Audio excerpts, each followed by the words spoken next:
Well, good morning, good afternoon, good evening, everybody. It's good to be back with you.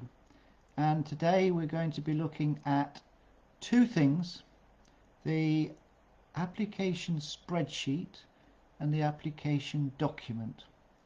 And I'd like us to think about each of these because they're each very important as you start to search for jobs and apply for them.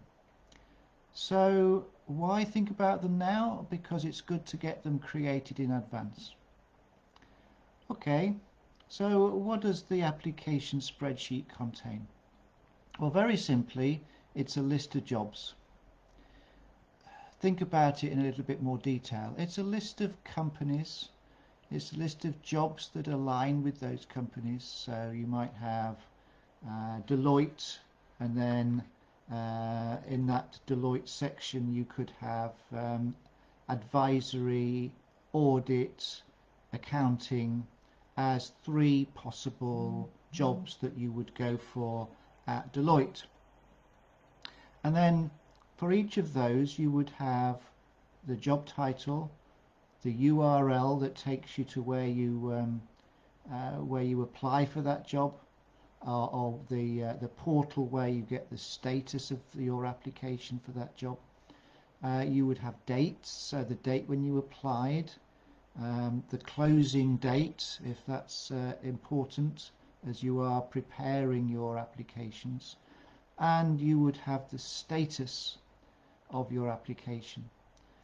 So not yet applied, applied, video interview, face-to-face interview, assessment center, etc. So you would have your status, and ultimately that would turn to offered and accepted, or maybe at some point you may get the status of rejected. And you will get lots of those before you find one that accepts you, so don't worry about that. It's perfectly normal. You don't get the first job you apply for, so don't be afraid to have a few rejecteds in your spreadsheet. But have your spreadsheet so that you know where you're up to, because if you write it on bits of paper you will lose them. If you try and keep it in your head you will forget. So create a spreadsheet, keep updating it as time goes on, as you go through, as you find more jobs, as you apply for them, as you get interviews, etc. Keep it up to date so that you know exactly where you are at any point in time. You will of course be doing this in parallel to your searching and your applying, but create it initially and you will have something that you can then work from. Okay, application document, job application database I sometimes call it. Why do I call it that? Well, because this contains basic stuff that you're going to need as you apply to jobs, as you fill in application forms. So it's something else to work on in parallel to searching and applying. Go find a list of common interview questions. You'll find them on websites like glassdoor.co.uk. You will find them on websites like well, Glassdoor is a good example, and there are others. Search for common application form questions for a particular company, or just in general. You will find more, but Glassdoor is a great place to start. Start answering them. Yes, so you will find, of course, things like, give us a time when you worked in a team. Tell us about a time when you led a team.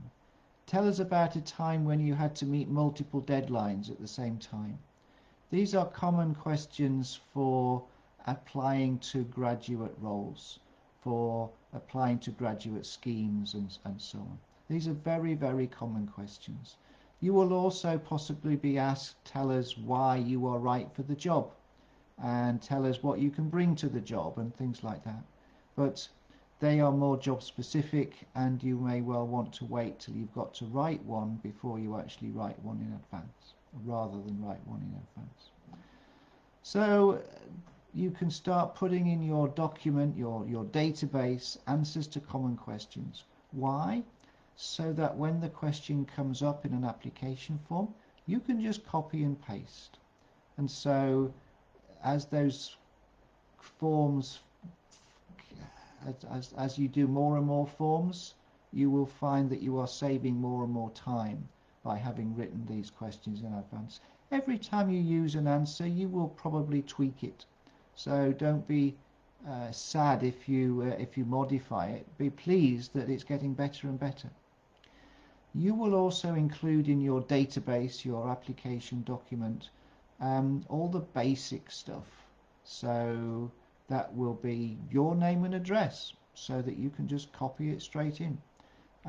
Your university name and address, your studies and all the modules that you took, and possibly the marks that you got for them. You will probably include their names and addresses of referees. You probably won't need to put them in an application form, but it's good to have them. Obviously, as we talk about referees, you will have got approval from your referees to give you a reference before you provide their name to an application form, to an application process. So make sure you get that approval in advance. So name, addresses, telephone numbers, emails, all the common stuff. And as you go through applying for jobs, you will find that there is more common stuff. And then you can put it into your job application database as time goes on, so it's ready for the next time. So you build up a document which is very, very valuable for applying for job after job after job. Okay. Aligned with that is this simple guidance that I give everybody. Never write directly into an application form.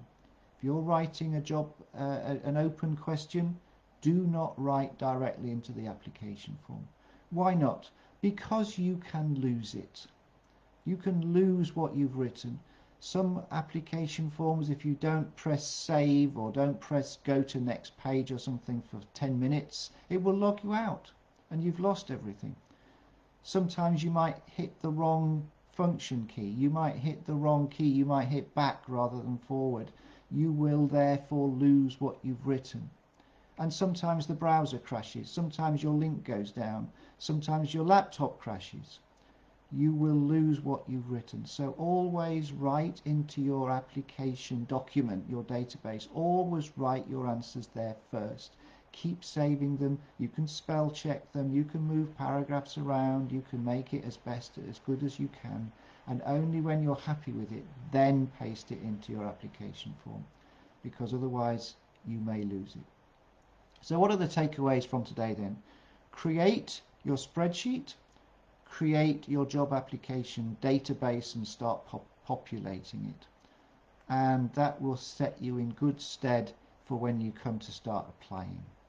Okay, so we've done quite a lot in the last couple of days on things to do before you start applying. You will of course be applying in parallel to these things. That's fine, but don't omit these steps because they're really important. And tomorrow we're going to be thinking about cover letters. I didn't put that in my list originally. I'm really sorry about that, but we will talk about cover letters because they are potentially really important. So that's tomorrow's topic. So what have we done? We've done application spreadsheets, we've done application document or database, and these things are important. So go away and start creating.